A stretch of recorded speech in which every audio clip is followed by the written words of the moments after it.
It's about a quartet of friends going through life together over 30 years. And it's something that anyone can identify with. And, I was thinking about it, and it's just like, it's also about as you age, how things that you thought were so important when you were young start to matter less.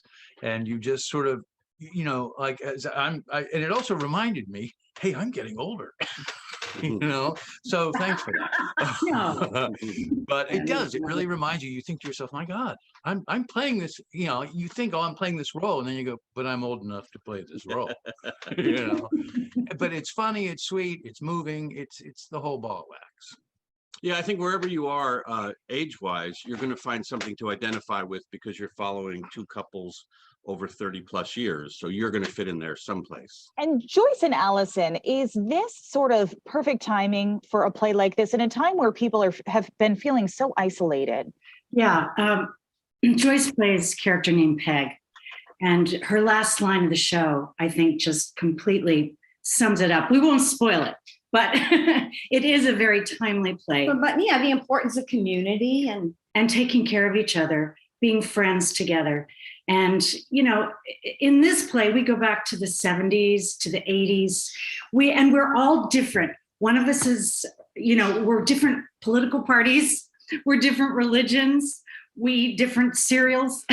Yeah, but we find each other, and we go through really, just like in life, everybody's lives, we go through really hard times, we go through really wonderful times, but the thing that gets us through is the friendship and the community. Yeah. Our director said, it's about commitment and what happens when you stay in a committed relationship, whether it's friendship or your partner. It's what happens when you actually hang in, no matter what happens. The whole ride. The whole ride. Yeah. So this really is timely, especially at a time where there is such a great divide, even politically. It just reminds you of what's really important. That said, have any of you found yourselves sort of relating to any of these characters? Oh, didn't have to do a whole lot of homework. Yeah. Yeah. That's just a big yes. That's a definite Big yes. I don't know. I feel like this play, I get to be myself to a very full extent. And it's okay. It's okay to be me. And I put a lot of me in Dottie. She's a lot wiser than me in many aspects, but I really have fallen in love with her.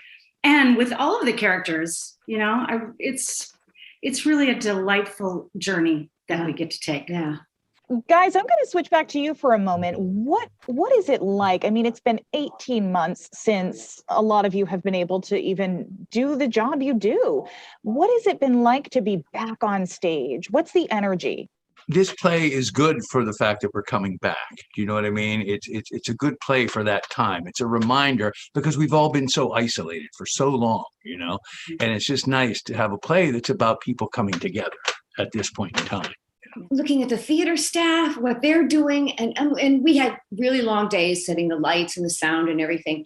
And I remember I was standing for a while on the stage while they were setting the lights, and I thought, I am so filled with gratitude because this is how we earn our living, and it's like, and this play has something to say, and you want to say it. So it's just, it's been so grateful to the theater. Pure joy, just pure joy to be back. And I feel so fortunate to work in this company of actors and everyone involved at the Public Theater of Maine. Everybody's just so excited to be back, happy, joyful, anticipatory for who's going to come see us. Yeah, and I'm sure it does make a big difference to be back in front of people. It does. I was reminded that the root word of communication is communion, meaning a sharing. And as actors, we're used to sharing with an audience, and if you take that away from us, we kind of felt like, who are we? What was our purpose? Kind of. So it's wonderful to be able to do that again after 18 months. I guess I just want to say, if the audience, I just hope people feel, people have to be vaccinated, they have to wear their masks. I think all our risk boundaries are expanding a bit, but I think people will feel safe and feel so much better when they leave. I hope. And don't be afraid to laugh. Yes, please. Behind your masks. Behind the mask. Please laugh.